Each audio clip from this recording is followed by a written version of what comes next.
بتبدأ الحكاية بمجموعة كبيرة من المنقبين على الدهب في القطب الشمالي، وبنشوف ساعتها إن المجموعة دي عددها كبير جدا، وكانوا كلهم هدفهم واحد وهم إنهم يلاقوا دهب. وطبعا في الوقت ده بسبب وجود الدهب في القطب الشمالي خلى معظم الناس تسيب شغلها ويروحوا ينقبوا على الدهب.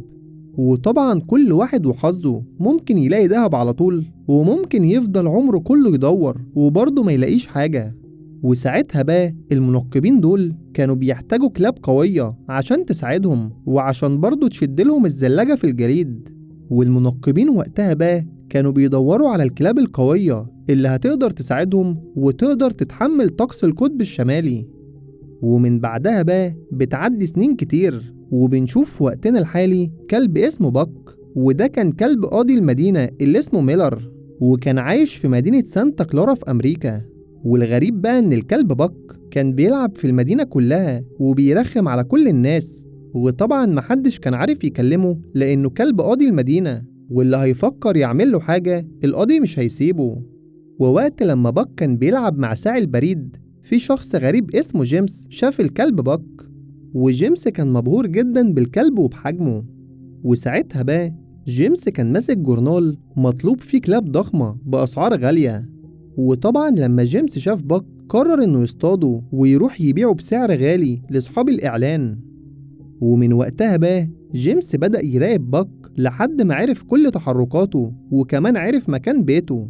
بس وقتها بقى بك كان جوه البيت بتاعه وعمال يبهدل كل حاجة. وأول حاجة عملها دخل لأوضة الأطفال وفضل يتنطط على السراير بتاعتهم عشان يصحيهم. وطبعا لما الطباخين في المطعم سمعوا صوت البهدلة اللي بك بيعملها جريوا بسرعة وخبوا كل الأكل من بك. ولما بك بيوصل لهم المطبخ الطباخين بيطردوه وبيقفلوا باب المطبخ عليهم. ولما بك حاول يدخل لهم تاني بيلاقي القاضي ميلر واقف في ظهره، والقاضي عشان يعاقب بك سحبه وخرجه بره البيت وقال له إن النهاردة يوم مهم ومش هينفع اللي بيعمله ده ولازم يسمع الكلام ويكون مطيع. ولما القاضي دخل وقفل الباب بك حاول يدخل من الشباك، بس وقتها برضه القاضي طلع له منه ومنعه إنه يدخل النهاردة. ولما بك بيستعطفه عشان يدخل برضه القاضي ميلر بيرفض وبيقول له يلعب بره النهاردة وبعد الحفلة هيدخله تاني. بس المصيبة بعدها بقى بك بيلاقي أرنب فبيطلع يجري وراه، والأرنب عشان يحاول يهرب منه دخل جوه جحر، فبك حاول يدخل وراه بس لحسن الحظ معرفش يصطاده. وبعدها بشوية بتبدأ الحفلة والطباخين حضروا ترابيزة الأكل في الجنينة. وقبل ما الحفلة تبدأ القاضي ميلر قرر ياخد صورة مع كل عيلته وكل الناس اللي شغالين معاه. بس المفاجأة بقى قبل ما يتصوروا الكلب بك دخل عشان يتصور معاهم في الصورة. بس دي ما كانتش المشكلة، لأن المشكلة الأكبر إن بك كان ماسك في بقه ورك ديك رومي. وطبعا وقتها بقى القاضي ميلر عرف إن بك عمل مصيبة، وفعلا اللي توقعه حصل، لأنه لما راح بص على ترابيزة الأكل لقاها كلها متبهدلة وباك بوظ كل حاجة. وطبعا بسبب اللي حصل ده ميلر بيتضايق جدا من باك وبيقرر يعاقبه. وعقاب ميلر بقى هو إنه يسيب باك طول الليل قاعد بره البيت في البرد. وبعد كام ساعة باك بيلاقي جيمس قدامه، وطبعا لأن جيمس عارف إن باك بيحب الأكل قرر يستدرجه بالحاجة اللي بيحبها. وفضل باك ماشي وراه لحد ما جيمس دخله في صندوق خشب وقفل عليه. وبعدها على طول جيمس باع الكلب للناس اللي كانوا طالبين كلاب في الإعلان. وبعدها الناس دي أخدوا باك وشحنوه في القطر. وطبعا طول الوقت ده باك ما كانش عارف إيه اللي بيحصل ولا كان عارف هو رايح لفين. وبعد كام ساعة القطر وصل للمحطة، والناس شالوا الصندوق اللي فيه باك ونقلوه في السفينة المتجهة للقطب الشمالي. وبعدها بشوية باك كان جاع جدا وحاول يهرب، بس الحارس اللي كان بيحرس القفص بتاعه ما سابوش يعمل كده وكمان عاقبه انه بيحاول يهرب. وعشان يتأكد انه مش هيهرب تاني ربطه بحبل جامد. بس برضه رغم كل ده باك ما يئس وحاول كذا مرة انه يقطع الحبل. وبعد محاولات كتير أخيرا باك نجح وعرف يقطعه. وبعدها باك فتح باب المخزن عشان يحاول يهرب، بس المفاجأة بقى باك لقى نفسه على سفينة وماشي في وسط المية. وبعد كام ساعة أخيرا السفينة وصلت ألاسكا. وباك لما نزل على الأرض كان عمال يعمل حركات غريبة، وده لأنه أول مرة يلمس التلج برجله. ولما الراجل اللي ماسك باك بيحاول يشده، باك بيفلت منه وبيطلع يجري وسط الناس. وبالصدفة وهو بيهرب باك خبط في واحد اسمه جون. وجون ده بقى كان راجل عجوز قرر يسافر لمكان بعيد، وده بعد ما اتنازل عن أملاكه كلها لسارة مراته. وجون بقى كان حاجز تذكرة على سفينة هتسافر للشمال كمان ساعة. ولما باك خبط في جون وقع منه آلة الموسيقى بتاعته، فباك بياخد باله من الآلة دي وبياخدها وبيلحق جون بسرعة عشان يديهاله قبل ما يطلع السفينة. فجون ساعتها بيشكر باك وبيقوله إنه كان هيزعل جدا لو فقد الآلة دي، لأنها الحاجة الوحيدة اللي بتسليه دلوقتي. وبعدها جون بيشكر باك للمرة التانية وبيودعه وبيطلع السفينة بتاعته عشان يسافر. وبعدها بشوية الراجل اللي باك هرب منه رجع له تاني وأخده حطه مع مجموعة كلاب وكانوا كلهم معروضين للبيع. وفي الوقت ده بقى بيجي شخص اسمه بيرو شغال ساعي في البريد، وبيرو بيقول للراجل اللي بيبيع الكلاب إنه عايز يشتري كلبين أقوياء. فالراجل بيقول له يختار الكلاب اللي هو عايزها وبيعرفه إنه عنده كلاب كتير جدا. بس وقتها بقى بيرو لما بيبص على الكلاب بيتفاجئ بباك وبيعجبه حجمه، وساعتها بيقرر إنه ما يشتريش كلبين ولا حاجة ويكتفي بباك بس. وبعدها فعلا بيرو بيشتري باك وبياخده معاه رحلة طويلة في الجليد لحد ما بيوصلوا للمكان اللي مخيم فيه بيرو. وساعتها بقى بنشوف بنت اسمها فرانسوا، ودي كانت صاحبة بيرو. وأول لما فرانسوا شافت باك اتضايقت وسألت بيرو هو ليه جاب كلب واحد مع إنهم متفقين إنه يجيب كلبين. فبيرو عرفها إن الكلب ده قوي وهينفعهم أكتر من الكلبين. لكن برضو رغم كلام بيرو فرانسوا ما كانتش مقتنعة ولا كان عاجبها باك أصلا. وكمان فرانسوا بتقول لبيرو إن الكلب ده حجمه كبير وممكن ما ينفعهمش وكمان يضرهم. بس برضو رغم كلامها بيرو بيكون مصمم على رأيه، وبيراهن فرانسوا إن باك هينفعهم جدا وكمان هيكون أحسن كلب عندهم. وبعدها بيرو بياخد باك وبيعرفه على باقي الكلاب اللي هيكون معاهم في الفريق. وأهم واحد في مجموعة الكلاب دي كلب شرس اسمه سبيتس، والكلب ده برضو كان قائد مجموعة الكلاب بتاعت بيرو. والكلب ده كان نوعه هاسكي، وطبعا بسبب نوعه كان واخد على الجو البارد لأن فصيلة الكلاب دي بتعيش أصلا في التلج. والغريب بقى إن سبيتس ما كانش عاجبه باك، وكمان من أول ما شافه قرر يعاديه. وبعدها بشوية بيرو وفرانسوا جهزوا الكلاب كلها، وبيرو بدأ يشرح لهم الرحلة وعرفهم إن المكان اللي هيوصلوا فيه البريد بيبعد عن مكانهم ده 500 كيلو. وبعدها عرف الكلاب الطريق اللي هيمشوا منه. وفرانسوا في الوقت ده بدأت تجهز الزلاجة بتاعتهم وشالت فيها كل الطرود. وبعد ساعة بالظبط كل حاجة بتكون جهزت، وبدأت وقتها رحلة بيرو وفرانسوا والكلاب بتاعتهم. وطبعا قطيع الكلاب كله كان بيقودوا الكلب سبيتس. وفي الأول بقى باك ما كانش عارف يمشي معاهم ولا كان عارف يتحرك نفس الحركات اللي بيعملوها، وكل خطوتين باك كان بيتكعبل وبيقع. وبعدها بشوية صغيرين باك بيشوف أرنب قدامه، وطبعا لأن باك كان بيحب يطارد الأرانب نسي إنه ماشي مع قطيع وقرر يطارد الأرنب ده. وللأسف بسبب اللي باك عمله سحب قطيع الكلاب كله ووقعهم من فوق منحدر، وحتى بيرو وفرانسوا وقعوا هما كمان. وبعدها لما بيرو قام راح وحاول يفهم باك إن كلهم مرتبطين ببعض، ولو واحد فيهم وقع القطيع كله هيقع. وباك وقتها كان باين عليه إنه فهم كلام بيرو وإنه هيبدأ ينفذه. ولما بيرو وفرانسوا جهزوا الكلاب واتحركوا تاني، باك المرة دي كان مختلف وحاول على قد ما يقدر إنه يمشي زي ما قطيع الكلاب ماشية. بس بعد كام ساعة باك ما بقاش قادر يستحمل ووقع من كتر التعب. ولما الليل جه باك طبعا كان عايز ينام زي باقي الكلاب، بس بسبب برودة الجو باك ما كانش عارف ينام. وساعتها بقى باك ما لقاش غير حل واحد، وهو إنه يدخل خيمة بيرو ويخرج منها فرانسوا وينام مكانها. وللأسف وقتها بقى باك ملحقش ينام، وده لأن فرانسوا صحيت وزعقت له وطردته بره الخيمة. ولما باك خرج المرة دي كان حاسس بيأس ومعتقد إنه مش هيقدر يكمل حياته. بس في اللحظة دي ظهر قدامه ذئب أسود ضخم، ولما باك ركز عشان يشوف الذئب ده، الذئب اختفى. والذئب ده كان عبارة عن إلهام لباك عشان يتحمل اللي بيحصل له ويقدر يكمل حياته. وفعلا وقتها باك أخد باله إن الكلاب بتحفر حفرة في التلج وبتدخل جواها عشان تنام، فباك قلدهم بالظبط وحفر هو كمان حفرة ونام جواها. وفي اليوم اللي بعده بيرو وفرانسوا بيصحوا بدري وبيصحوا الكلاب كلها عشان يكملوا رحلتهم في توصيل طرود البريد اللي معاهم. وبرضه كالعادة باك ما كانش عارف يتأقلم مع الكلاب ولا كان عارف يجري زيهم. والأصعب من كده القائد سبيتس كان حاطط باك في دماغه وكان بيحاول بكل الطرق إنه يخلي باك يخبط في أي حاجة. وبعد كذا محاولة سبيتس فعلا قدر يخلي باك يخبط في جذع شجرة ويقع.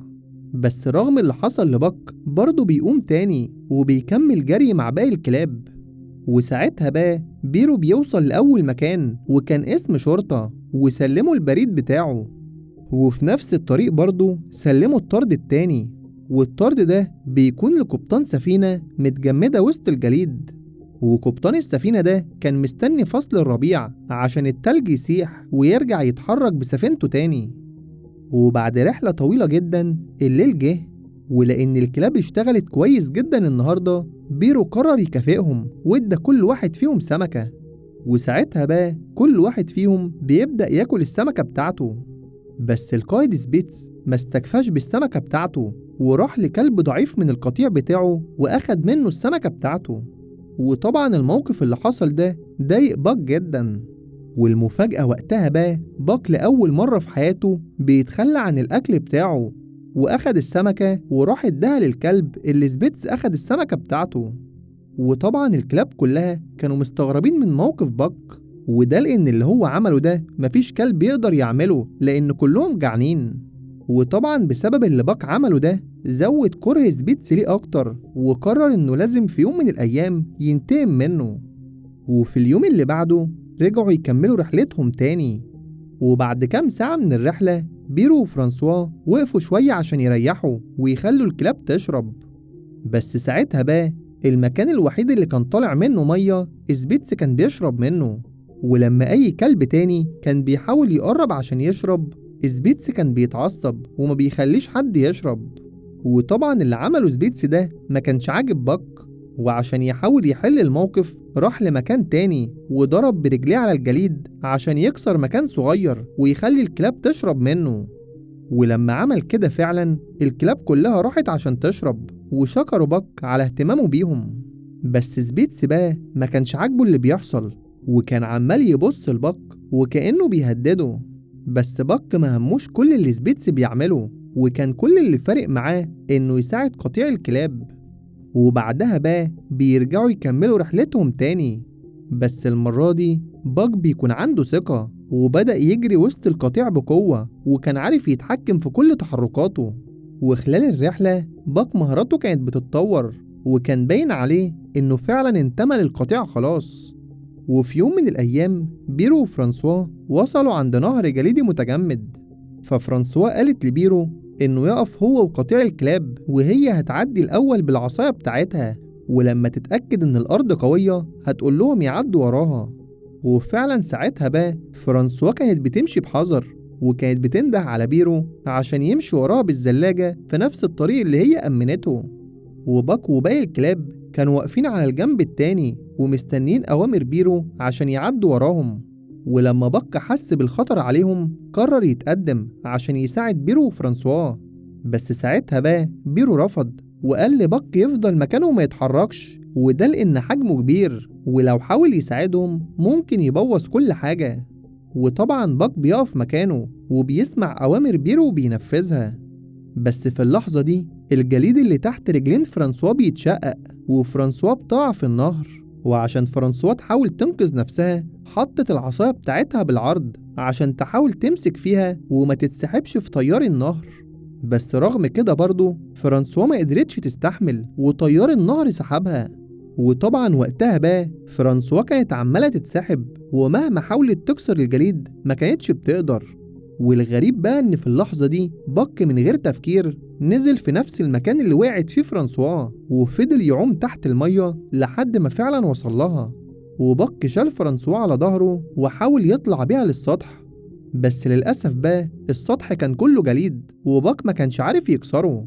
بس في اللحظة دي الذئب الأسود الضخم ظهر فوق مكان معين من السطح، فباك وقتها فهم إن المكان ده هو أضعف مكان في الجليد.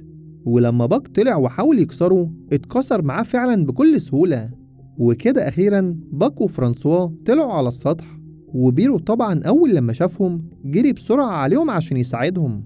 وأول حاجة بيرو عملها طلع فرانسوا من المية، بس للأسف لما رجع عشان يطلع باك للأسف ملقاهوش، وده لأن باك كان تعب وطيار المية سحبه جواه.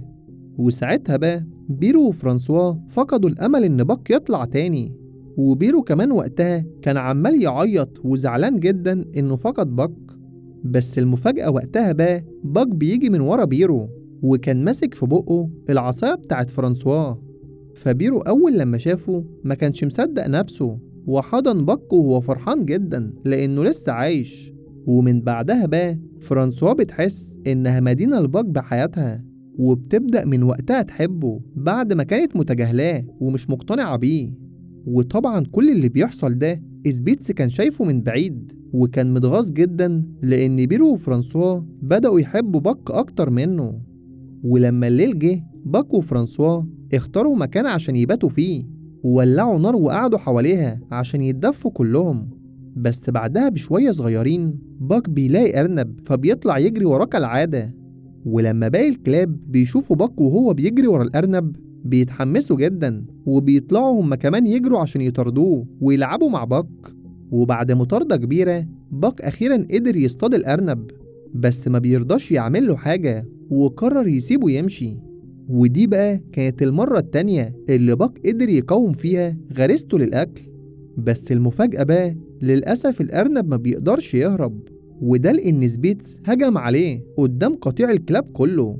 وطبعا بعد ما سبيتس عمل كده راح وبدأ يهدد باك عشان يحاول يخوفه ويخليه يسيب القطيع. بس برضه رغم كل التهديدات باك كان واقف مكانه وما بيتحركش ومش عايز يدخل مع سبيتس في معركة. وساعتها بقى سبيتس اتعصب أكتر وبدأ يهجم على باك بكل شراسة. والغريب إن باك كل اللي كان بيعمله إنه كان بيدافع عن نفسه ومردش الهجوم لسبيتس. وطبعا وقتها بقى سبيتس بيستغل الموقف وبيفضل يضرب في باك ويعض فيه لحد ما وقعه على الأرض. ولما سبيتس كان واقف ومستني باك يقوم ويكمل معاه المعركة باك ما اتحركش وكأنه أغمى عليه. وطبعا ساعتها بقى الكلاب كلها بتتضايق وبتزعل. فوقتها سبيتس بص للكلاب عشان يخوفهم ويعرفهم إن هو القائد بتاعهم الوحيد. وطبعا بسبب اللي حصل ده الكلاب بدأت تمشي من قدام سبيتس واحد ورا التاني. بس الغريب وقتها بقى الكلب اللي باك اداله أكله مرضيش ينسحب زي باقي الكلاب، وفضل ينبح لباك عشان يفوق تاني. ولأن الكلب ده كان واثق في باك ومتأكد إنه هيفوق، باك ما خيبش ظنه وبدأ يتحرك فعلا وفاق للمرة التانية. ولما باك بدأ يستعيد قوته لقى قدامه الذئب الأسود وكأنه بيشجعه عشان يهزم سبيتس. ولما باقي الكلاب شافوا إن باك فاق رجعوا كلهم تاني عشان يشجعوه في المعركة. ولما سبيتس شاف إن باك فاق رجع يجري عليه بسرعة جدا عشان يهجم عليه بكل شراسة. بس الغريب بقى باك ما اتحركش من مكانه وفضل ثابت ومستني سبيتس يجيله. وأول لما سبيتس قرب باك هجم عليه ومسكه من رقبته ورفعه لفوق وهبده على الأرض. وطبعا الحركة اللي عملها باك دي خلت سبيتس يترعب لأن ده أول كلب يعمل معاه كده. وساعتها بقى باك حط رجليه على رقبة سبيتس وفضل يبصله في عينه. فوقتها بقى سبيتس اتكسر وعرف إن باك أقوى منه بكتير. وطبعا بعد اللي حصل ده سبيتس عينه بتتكسر وما بيكونش قادر يبص للكلاب كلها، وما كانش قدامه في الوقت ده حل غير إنه ينسحب بهدوء ويسيب القطيع كله ويمشي للأبد. وده طبعا بعد اللي حصل له من باك. وفي اليوم اللي بعده بيرو بيصحى بدري كالعادة وبيبدأ ينده على الكلاب عشان يجهزهم قبل الرحلة. بس وقتها بقى بيرو اكتشف إن سبيتس مش موجود، وطبعا بيرو ما كانش عارف إيه اللي حصل ولا عارف سبيتس راح فين. وحتى فرانسوا كانت مستغربة إن بعد كل السنين دي سبيتس يسيبهم ويمشي. وبعد شوية صغيرين بيرو كان جهز كل الكلاب وكان مضطر إنه خلاص يمشي من غير سبيتس. وبعد ما فرانسوا جهزت الزلاجة ندهت على كلب اسمه سول عشان يقود القطيع. بس بيرو وفرانسوا بيتفاجئوا إن سول مش عايز يطلع، وبيلاقوا قدامهم الكلب باك وكان عايز هو اللي يقود القطيع. بس بيرو بيكون رافض كده وأمر باك إنه يرجع تاني لمكانه. فطبعا باك ما سمعش كلام بيرو وفضل واقف مكانه وما كانش عايز يتحرك. وساعتها بقى بيرو وفرانسوا شدوا هما الاتنين باك عشان يرجعوه لمكانه تاني. ولما بيرو بيؤمر سول إنه يطلع في المقدمة، سول بيكون رافض لأنه عارف من جواه إن باك هو الأفضل وهو اللي يستحق يكون قائد القطيع. بس رغم كده برضه بيرو بيسحب سول وبيوقفه قدام قطيع الكلاب وبيبدأ يجهزه عشان يبقى القائد. بس برضه سول رفض، وكل ما بيرو كان بيحاول يلبسه الطوق سول كان بيهرب من قدامه وكان عايز يرجع لمكانه تاني. وطبعا لأن الوقت كان اتأخر بيرو ما كانش قدامه حل تاني، وقرر إنه يتراجع عن قراره ويخلي باك هو القائد. ومن ساعتها بقى الكلب باك بقى هو القائد رسميا لقطيع الكلاب كله. والمفاجأة بقى إن باك كان بيقود بمهارة، والكلاب كلها كانت ماشية وراه وكانوا بيجروا بأقصى سرعة عشان يلحقوه. بس بعدها وهم في الطريق بيرو بيتفاجئ إنهم ماشيين جنب جبل بدأ ينهار، والجليد كان نازل على الجبل وكان في طريقه ليهم. وبيرو لما شاف اللي بيحصل ده أمر باك إنه يهدي السرعة لحد ما الانهيار الجليدي يخلص. بس الغريب بقى باك رفض إنه ينفذ الأمر وكان مصمم إنه يكمل جري بأقصى سرعة، وده لأنه كان شايف إنهم لو وقفوا هيبقى في خطورة أكبر عليهم. ووقت لما كان باك بيجري شاف الذئب الأسود تاني وكان واقف فوق جبل، وتحت الجبل ده ممر من التلج. فباك بيفهم المرة دي إن الطريق الوحيد اللي أمان ليهم هو الممر الجليدي اللي الذئب قاله عليه. وفعلا ساعتها بقى باك بياخد القطيع كله وبيدخل بيهم جوه الكهف ده. وبعد مغامرة مرعبة بيقدروا أخيرا إنهم يتفادوا الانهيار الجليدي ده من غير ما حد فيهم يتصاب بأذى. وطبعا كل ده حصل بسبب قرارات باك، وإنه فعلا كان يستحق يكون القائد لأنه كان خايف عليهم كلهم. وبعد كام ساعة أخيرا بيرو وفرانسوا وصلوا للمدينة اللي رايحينها، وكل الناس اللي في المدينة دي كانوا واقفين ومستنيينهم وكانوا عمالين يسقفوا ويغنوا لأن بيرو وفرانسوا أول مرة يوصلوا في ميعادهم. ولما الليل جه كل واحد من أهل المدينة كان خلاص وصلوا الطرد بتاعه، وكمان بدأوا يقروا الجوابات اللي فيها. وبالنسبة لبيرو وفرانسوا قرروا إنهم يباتوا في المدينة دي النهاردة وبكرة يكملوا رحلتهم تاني. وعلى الجانب الآخر بنروح لجون الشخص اللي قابل باك عند السفينة، وجون كان موجود برضه في نفس المدينة اللي فيها باك دلوقتي. ووقتها جون كان بيكتب جواب لمراته سارة، وكان بيقول لها في الجواب ده إنه كل يوم بيفتكر ابنهم تيم، وكمان خصوصا إن عيد ميلاد تيم قرب، وجون بيعرفها إنه قد إيه مفتقد الحياة من غيرهم. وفي نفس الوقت ده باك بيكون بيتجول في المدينة وبيكون جنب البيت اللي فيه جون، وباك شاف جون وهو قاعد بيكتب الجواب بتاعه، وبيكون واضح وقتها على باك إنه متعاطف مع جون وحاسس بيه. وده رغم إن باك ما شافش جون غير مرة واحدة بس في حياته وقت لما خبط فيه عند السفينة. وفي اللحظة دي باك شاف الذئب الأسود تاني، ووقتها بقى باك حس إن الذئب بيقوله يكون صداقة بينه وبين جون، وكمان فهم إنه من خلال الصداقة اللي هتبقى بينه وبين جون هيحس بالسلام النفسي وهيرتاح أخيرا. بس برضه باك ما كانش عارف يتقرب له إزاي ولا عارف إزاي أصلا هيبقوا هما الاتنين أصحاب. وفي اليوم اللي بعده بيرو وفرانسوا جهزوا الزلاجة والكلاب، وبعد ما أخدوا كل الجوابات من أهل المدينة بدأوا يستعدوا عشان يرجعوا تاني من المدينة اللي بدأت من عندها رحلتهم. وفعلا بعد دقايق الفريق كله اتحرك بقيادة باك عشان يبدأوا رحلتهم في طريق العودة. بس في اللحظة دي جون فضل يجري بأقصى سرعة عشان يحاول يلحق بيرو وفرانسوا ويديهم الجواب بتاعه. وطبعا أول لما باك شاف جون وقف القطيع كله عشان يستنى جون وياخد الجواب بتاعه. بس للأسف بقى بيرو قال لجون إنه اتأخر جدا على تسليم الجواب، وإنهم دلوقتي مش هيقدروا ياخدوا منه حاجة. بس باك وقتها قرر يتدخل وأخد الجواب من جون واداه لبيرو. وطبعا ساعتها بقى بيرو مقدرش يرفض، لأن باك هو قائد قطيع الكلاب ولازم بيرو يحترمه، وكمان لأنه لو ما عملش كده باك مش هيعديها وهيعطله في طريق الرجوع. وقبل ما بيرو وفرانسوا يتحركوا، جون راح لباك وشكره وقال له إن دي تاني مرة يساعده وإنه مش هينساله الجميل ده. فباك بيسلم عليه، وبعدها بيبدأ يتحرك بالقطيع كله عشان يبدأوا رحلة العودة بتاعتهم. وأثناء رحلة العودة بقى باك طبعا كان شجاع كالعادة وكان بيقدر يحميهم من كل المخاطر. وبعد مرور 80 يوم بيرو وفرانسوا وباك أخيرا رجعوا تاني للمدينة بتاعتهم.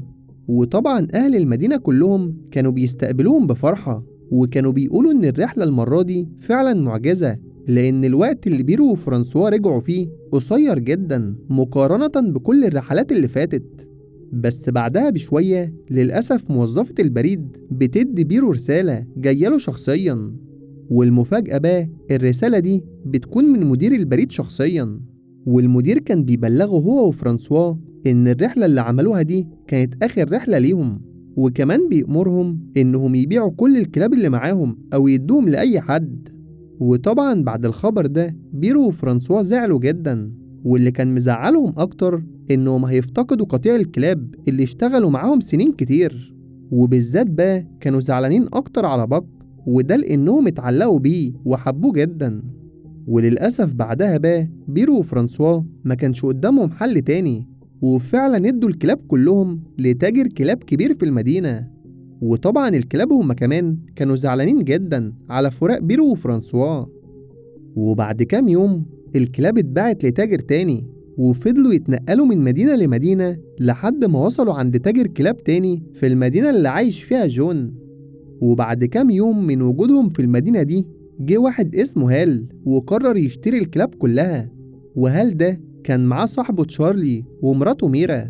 وهال وتشارلي وميرا كانوا جايين القطب الشمالي أصلا عشان ينقبوا عن الدهب، واشتروا باك والفريق بتاعه عشان يساعدوهم في كده.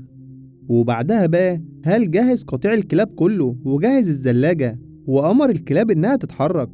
بس المشكلة وقتها الكلاب ما كانتش قادرة تشد الزلاجة لأنها كانت تقيلة جدا. فهال ما فرقش معاه الكلام ده وفضل يزعق للكلاب عشان تحاول تشدها. بس في اللحظة دي جون شاف اللي بيحصل وراح وحذر هال وقال له إن الزلاجة تقيلة جدا والكلاب مش قادرة تشدها، وكمان عرفه إن الرحلة دي هتبقى خطر عليهم، وده لأنهم 3 أشخاص والزلاجة بتاعتهم تقيلة، وأكيد لما يوصلوا للنهر الجليدي مش هيعرفوا يعدوا عليه وهيغرقوا كلهم. فهل بقى ما فرقش معاه الكلام ده وقال لجون يخليه في حاله وعرفه إنه فاهم اللي بيعمله كويس. وفعلا بعدها هال وتشارلي وميرا ضغطوا على الكلاب وخلوهم يتحركوا.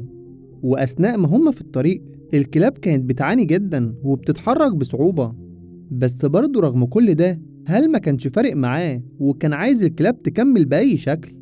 وبعد شوية صغيرين وصلوا عند منحدر جليدي، بس وقتها الكلاب خلاص ما بقتش قادرة ووقعوا كلهم على الأرض. وحتى باك نفسه حاول إنه يساعد القطيع بتاعه بس للأسف معرفش. وللأسف بقى الموقف ده ما أثرش في هال خالص، ومسك الكرباج بتاعه وفضل يزعق لهم عشان يقوموا ويكملوا. ولأن الكلاب ما كانش قدامها حل تاني ضغطوا على نفسهم وقاموا عشان يكملوا الرحلة. وعلى الجانب الآخر جون ما كانش عاجبه اللي حصل ده، وقرر وقتها إنه يلم كل حاجته ويروح في نفس الطريق اللي مشي فيه هال عشان ينقذ باك من الهلاك. وهال ساعتها بقى كان وصل للنهر الجليدي، بس كل الكلاب اللي معاه بما فيهم باك كانوا جابوا آخرهم ومش قادرين يكملوا. ولما هال راح ومسك باك وفضل يزعقله عشان يعدي النهر، باك برضه رفض إنه يعمل كده لأنه عارف إنهم لو عدوا بالحمولة دي كلها النهر هينهار من تحتيهم وهيغرقوا كلهم.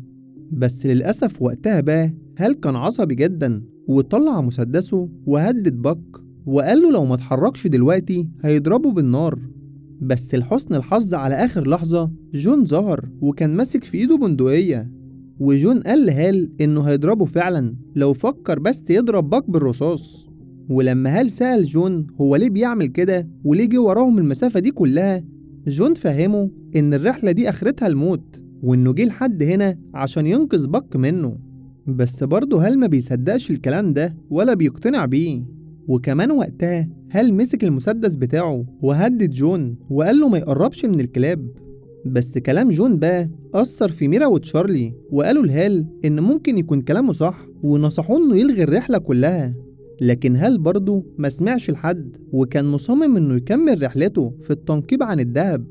ولما هال لقى إن بك تعبان ومش قادر يتحرك، قرر يسيبه لجون عشان يبعد عنه، وأخد هو باقي الكلاب واتحركوا عشان يكملوا رحلتهم. وكده بقى جون عمل اللي هو عايزه، وأخد بك ورجعوا للبيت بتاعه عشان يحاول يعالجه. وبك من وقتها نام يومين كاملين لأنه كان تعبان جدا. ولما بك بيفوق بينتبه إن القطيع بتاعه مش موجودين معاه، وإنه دلوقتي لوحده. وطبعا لأنه كان بقاله كتير جدا مع القطيع ده، فضل زعلان على فراقهم.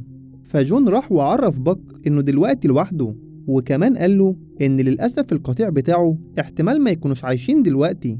وبعد لما قال له كده خيره بين حاجتين، وهو إنه يفضل عايش معاه يا إما يبقى حر طليق يعمل اللي هو عايزه. فباك ساعتها اختار إنه يفضل مع جون ويكمل حياته معاه. ولما الليل جه، جون بيروح حانة عشان يشرب زي ما هو متعود. وباك وقتها بقى كان واقف بره الحانة ومستني جون. بس فجأة هال بيوصل للحانة وكان غضبان جدا، ومن غير أي كلام هال ضرب جون. ولما جون سأله إيه اللي حصل، هال عرفه إن تشارلي وميرا سابوه، وحتى الكلاب ما يعرفش هم راحوا فين. وكمان هال بيتهم جون إنه ما كانش عايزه يروح ينقب عن الدهب عشان يروح هو مكانه. وطبعا أول لما باك شاف اللي بيحصل ده وشاف إن هال بيضرب جون، دخل بسرعة الحانة وهجم على هال وكان هيموته. بس على آخر لحظة في 2 مسكوا باك وبعدوه عن هال. وجون لما بيقوم من على الأرض بيهدي باك عشان ما يأذيش حد. وأول لما الدنيا هديت، هال بدأ يحكي للناس كلها اللي حصل، وكان عمال يشتم في جون وباك. بس طبعا ساعتها باك مسكتش على الكلام ده وهجم على هال للمرة التانية. فجون بسرعة لحق باك، بس هال بقى هو كمان مسكتش وقال لجون إنه هينتقم منه ومن باك قريب. وفي الوقت ده صاحب الحانة بيمسك هال وبياخد منه المسدس بتاعه، وبيأمر رجالته إنهم يرموه بره الحانة. وبعدها لما الموضوع هدي، جون وباك رجعوا لبيتهم تاني. وباك لما بيلاقي جون عمال يشرب بيروح يدلق الكوباية اللي بيشرب فيها، وكمان بياخد منه الإزازة وبيخرج بيها بره البيت. وده لأن باك ما كانش عاجبه اللي جون بيعمله، وإنه خلاص مستسلم للحياة. وباك عشان يخبي الإزازة من جون حفر في الجليد وحط الإزازة وقعد عليها. ولما جون بيروح يزقه عشان ياخد الإزازة ما بيقدرش طبعا. بس وقتها بقى جون بدأ يحس إن باك فعلا خايف عليه، وبيقرر ساعتها يسيب له الإزازة لأنه مش قادر أصلا يزقه. وبعدها جون بيبدأ يتكلم مع باك وبيقول له إنه بعد عن مراته بعد وفاة تيم ابنهم. وكمان بيعرفه إن سارة مراته بعد موت تيم طلبت منه إنهم ينفصلوا، وده مع إن سارة كانت أكتر حد جون حبه في حياته. ومن ساعتها بقى جون اتنازل لمراته سارة عن كل ممتلكاته، وقرر من الوقت ده إنه يبعد على قد ما يقدر ويحاول ينسى اللي حصل. بس في آخر كلام جون قال لباك إنه دلوقتي بس حس إنه تعوض عن كل ده بصداقته ليه. وفضل بعدها جون يحكي لباك عن حكايات كتير، وباك كان قاعد بيسمعه وكأنه فاهم كل الكلام. وفي اليوم اللي بعده جون طلع خريطة لمكان اسمه يوكون، وكان بيعتقد إن المكان ده فيه دهب. وجون بيقول لباك إنه عايز يحقق مغامرة تيم ابنه، وهي إن تيم كان عايز يروح المكان ده لأن المكان ده فيه مناظر طبيعية كتير، وده غير إن موجود جواه دهب. وفي اللحظة دي بقى جون قرر إنه يبدأ المغامرة هو وباك. وطبعا باك كان مرحب بالرحلة دي جدا، وخصوصا إنه هيطلعها مع شخص بيحبه. وبعدها جون رسم على الخريطة مسار طريق الرحلة بتاعتهم، وجهز كل الحاجات اللي هيحتاجوها، وبدأوا المغامرة فعلا. وأول حاجة عملوها بياخدوا قارب صغير وبيبدأوا رحلتهم من النهر. ولما الدنيا كانت بتليل عليهم كانوا بيقعدوا في أي مكان يخيموا وبيكملوا تاني يوم الصبح. وبيفضل بعدها جون وباك في طريقهم، والحماس كان يوم بعد يوم بيزيد أكتر. وبالرغم إن النهر كان فيه طيارات كتير إلا إنهم كانوا صامدين برضه وبيعرفوا يعدوا كل المخاطر دي. وباك بقى كان قاعد في القارب من قدام، وجون هو اللي بيقدف وبيحرك القارب. بس للأسف بعد شوية صغيرين في صخور بتقع عليهم والقارب بيتكسر وبيبدأ يدخلهم مية. وطبعا بسبب اللي حصل ده جون وباك طلعوا على الشط وقرروا يكملوا رحلتهم ماشي. وبعد كام ساعة جون لقى كوخ مهجور، والكوخ ده كان بيستخدمه المنقبين عن الدهب. وطبعا دي كانت فرصة كويسة جدا عشان يقعدوا يستريحوا في الكوخ ده ويكملوا بعدها رحلتهم. بس جون بقى لما دخل الكوخ ده لقى جواه أزايز كتير، فقرر وقتها إنه يشرب من الأزايز دي. بس طبعا باك ما كانش عاجبه اللي جون هيعمله، وأول لما جون لقى باك بيبصله وهو متضايق قرر يرجع عن قراره وشال الإزازة وقال إنه مش هيشرب منها. وبالليل وهم نايمين باك بيسمع صوت ذئاب حواليهم، ولما بيكون مستغرب من الصوت ده جون بيطمنه وبيقوله إن دول أسلافه من الذئاب ومش خطر ولا حاجة. وساعتها باك بيطمن وبيناموا هما الاتنين. وفي اليوم اللي بعده بقى هال قرر ينتقم من جون وراح بالبندقية بتاعته لحد بيته عشان ياخد حقه. ولما بيدور جوه البيت ما بيلاقيش حد، بس المشكلة بقى بيلاقي الخريطة اللي جون معلم عليها طريق رحلته. ولما هال بيطابق الخريطة دي بالخريطة اللي معاه بيعرف ساعتها إن جون راح المنطقة دي عشان ينقب عن الدهب. وفي الوقت ده هال قرر ما يسيبوش وهيروح وراه في نفس الطريق عشان يوصله وينتقم منه. وفي اليوم اللي بعده جون بيستغل أشعة الشمس وبينزل النهر عشان يستحمى. بس المفاجأة بقى جون لقى في النهر قطعة دهب، وساعتها جون بيكون فرحان جدا باللي هو وصله. وبعدها راح جاب طبق وبدأ يدور على باقي الدهب في قاع النهر، وفعلا لقى قطع كتير بس كل القطع دي كانت صغيرة. ولما باك بقى شاف اللي جون بيعمله قرر يساعده وفضل هو كمان يدور له في النهر. ولما باك جاب قطعة كبيرة جون قال له إن ده مش دهب واللي طلعه ده عبارة عن صخور، وكمان وراله قطعة الدهب الصغيرة. فباك فهم الكلام وراح يدور في حتة تانية. بس الغريب بقى باك المرة دي لقى قطعة دهب كبيرة، فكان محتار ومش عارف إذا كان ده اللي جون عايزه ولا عايز دهب صغير. ولما باك بص على جون ولقاه بينقي القطع الصغيرة اعتقد إن اللي في بقه ده مش دهب ورماه عشان يدور على قطع صغيرة زي اللي جون بيجمعها. وبعدها بشوية صغيرين بتيجي أنثى ذئب لونها أبيض وكانت عمالة تراقب باك من بعيد. وأول لما باك أخد باله منها جريت بسرعة من المكان. فجون لاحظ اللي حصل ده وقال لباك إنه ممكن يلحقها ويروح وراها. بس قبل ما يمشي جون نبهه إنه لازم يرجع له تاني في الليل. فباك ساعتها فرح وبيروح فعلا عشان يلحق أنثى الذئب دي.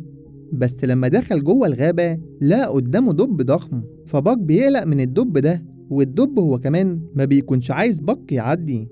بس برضه باك بكل مهارة قدر يهرب من الدب ده ويكمل طريقه ورا أنثى الذئب.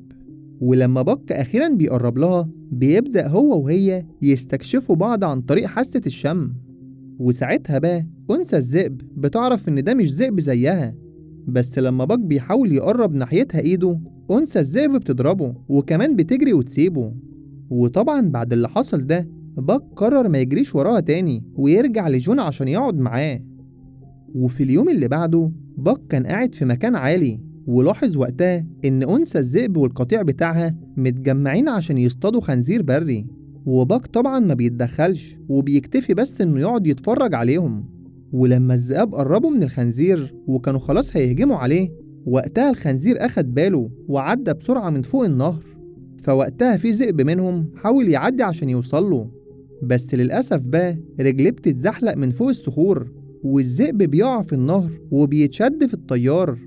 وطبعا وقتها الذئاب كلها بتكون عمالة تجري حواليه عشان تحاول تنقذه، لحد ما في الآخر الذئب ده مسك في جذع شجرة واتعلق فيه. بس لأن التيار كان شديد جدا الذئب ما كانش قادر يستحمل وكان خلاص هيقع في الشلال. والمفاجأة وقتها بقى باك قرر يتدخل وبكل شجاعة نط في النهر وحاول يسحب الشجرة اللي متعلق عليها الذئب.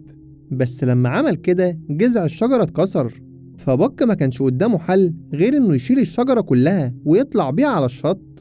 وطبعا لان باك كان قوي قدر يعمل كده وشال الشجرة بالذئب وقدر يطلع بيهم على الشط. وكده بقى باك أخيرا أنقذ الذئب. وقطيع الذئاب لما شافوا الموقف اللي حصل ده عرفوا إن باك قوي جدا مع إنه كلب مش ذئب زيهم، وكلهم بيبدأوا يعجبوا بباك وبالأخص الأنثى البيضة. ومن بعدها بقى باك بقى كل يوم بيروح يلعب معاهم في الغابة وكأنه ذئب زيهم بالظبط. وبعد كام يوم جون بيبدأ يجهز نفسه عشان خلاص قرر يقطع رحلته ويرجع تاني للمدينة. وقبل ما جون يمشي رمى معظم الذهب اللي هو جمعه وأخد قطع صغيرة، وقال لباك إن اللي هو خده ده هيكفيه جدا، وعرفه إنه رمى بقية الذهب عشان حد تاني يجي ويلاقيه ويفرح نفس الفرح اللي هو فرحه. بس الغريب وقتها بقى باك ما كانش عايز جون يمشي، وفي نفس الوقت ما كانش عايز يسيب قطيع الذئاب اللي خلاص بقى واحد منهم. ولما جون لاحظ كده راح لباك وطلب منه انه يكمل حياته هنا زي ما هو عايز. وكمان جون بيودع باك وهو متأثر وبيوصيه انه يعمل عيلة ويبدأ حياة جديدة. وبعد لما جون بيخلص كلامه بيطلب من باك انه يجيله هنا تاني بكرة عشان يودعه قبل ما يمشي. فباك ساعتها بيسيبه وبيروح لقطيع الذئاب عشان يكمل يومه معاهم. ولما الليل جه جون كان قاعد في الكوخ لوحده وكان بيكتب جواب لمراته كالعادة. بس في الوقت ده جون بيسمع صوت غريب بره، فبياخد اللمبة بتاعته وبيروح يشوف ايه الصوت ده، وكان معتقد انه باك. بس المفاجأة بقى الصوت ده كان صوت هال، وأول لما شاف جون ضربه بالبندقية. وطبعا بسبب الخضة اللي اتخضها جون لمبة الجاز وقعت منه وبدأت تولع في حيطان الكوخ. ولما باك سمع صوت طلقة البندقية عرف إن أكيد في حاجة بتحصل مع جون، وقام بسرعة من النوم وجري عشان يروح لكوخ جون ويشوف إيه اللي بيحصل. بس للأسف في نفس الوقت ده هال وجون كانوا دخلوا في معركة، وهال ضرب جون بالبندقية في بطنه. وبعد لما عمل كده مسك البندقية تاني وفضل يقول لجون إن هو اللي دمر حياته، وعرفه إنه هيموت هنا جزاء لكل الحاجات اللي عملها معاه. بس على آخر لحظة باك بيوصل وبيهجم على هال بكل شراسة، وكمان بيشيله وبيرميه جوه الكوخ اللي كله نار. وبعد ما باك اتأكد إنه خلص من هال راح عشان يطمن على جون اللي كان واقع على الأرض. بس للأسف بقى جون ما كانش قادر يستحمل وودع باك ومات في هدوء. وطبعا ساعتها باك كان متأثر جدا وزعلان على فراق صاحبه. بس بعدها أنثى الذئب بتجيله وبتاخد باك معاه لقطيع الذئاب عشان يكمل حياته كجزء منهم. وبعد مرور فترة باك اتجوز أنثى الذئب وخلف جراوي كتير. ووقتها بيكون باك ما بيكونش واحد وسط القطيع وخلاص، ولكن باك بيكون قائد قطيع الذئاب كله، وهيكمل حياته كقائد ليهم زي ما جون وصاه. وخلص الفيلم لحد هنا. لو عجبك ما تنساش الاشتراك ومتابعة كل جديد.